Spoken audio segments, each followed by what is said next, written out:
This will be a program about random number generation. So write a program to generate a random number. In order to do that, we need to include some functions, function libraries, include ctime, okay? And we also, before you generate, remember to do this, we need to call the rand function, right? But before you call rand, you always have to call strand first. And this is how you call it. Time sub-zero, this is the argument for strand, okay? The 0 is the argument for time, the function, and then the returned value is used as the parameter for strand. So you always call this first, otherwise the random number is always the same. So now we will just generate a random number and we can just print it out, right? The random number is, okay, this is just the random number, so we just call rand. Remember, this rand will give you a number between the range of 0 to rand max. Rand max is a constant, it's 2 to the 31st. So it's a very large number. And let's run this.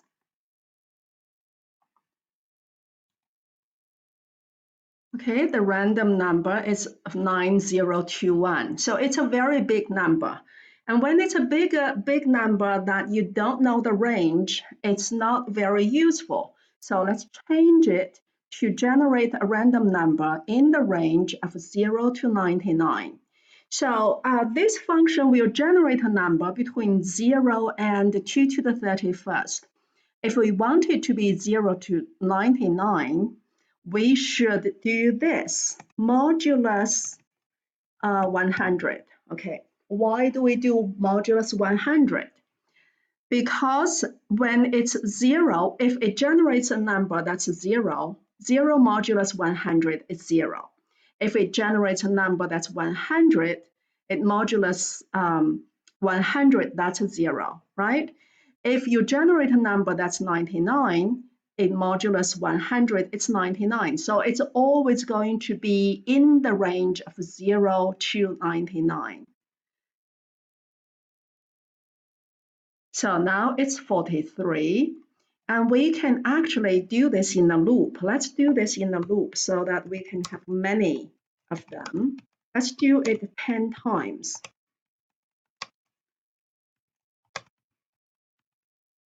And one thing to remember is this function call is always outside the loop. You cannot put it inside this for loop because that function should only be called once. Okay. So let's run. Let's see the 10 numbers. Oh, I have some errors. Why? Oh, okay. So here.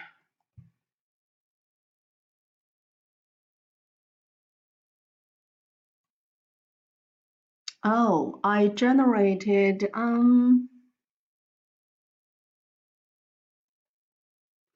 okay, it didn't output anything because I have a 10 there. It started from 10 and less than 10. Of course, it will not run.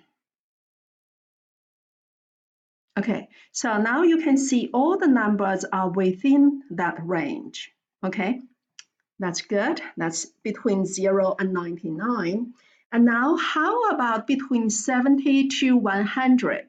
When you do this, I did give you a formula.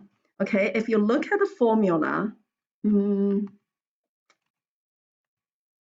I give you the formula as to how to do that. Okay, so let's do that. The formula is ending range minus beginning range plus 1. And then that's the modulus part, and then plus the beginning range. So basically, we do this. Modulus beginning ending range, that's 100. Beginning range is 70, right? And then plus 1, okay? That's the modulus part. After that is done, remember this is all together, okay? After that is done, you add the beginning range, which in this case is 70. Okay, so let's just put this here in case. So this way, it will modulus 31, and that will give you a number between 0 and 30. 0 plus 70 would be 70, and 30 plus 70 would be 100. That's how that works, okay?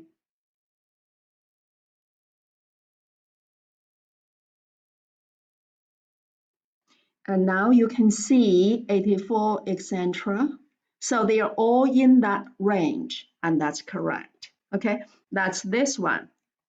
So modulus the ending number, the beginning number, and then plus 1. This is, by the way, inclusive, okay? That means it includes 100, includes 70, plus 1, and then add the beginning number, okay?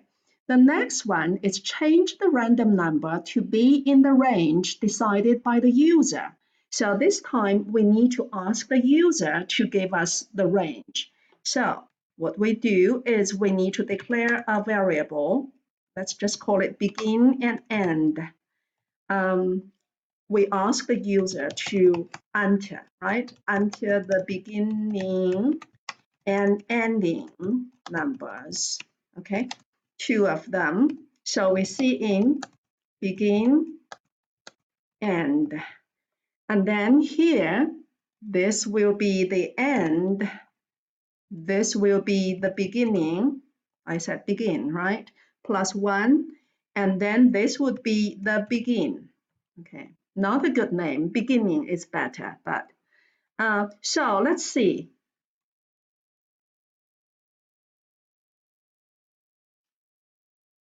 Okay, enter the beginning and ending numbers. Let's see, I want to do a 21 and 56, okay?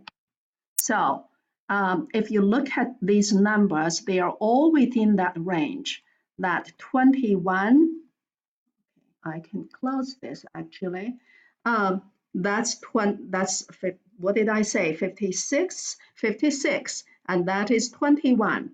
And then we do the subtraction and add 1 to it, and then plus the beginning number. Okay, let's run it again. Let's do 60 to 90.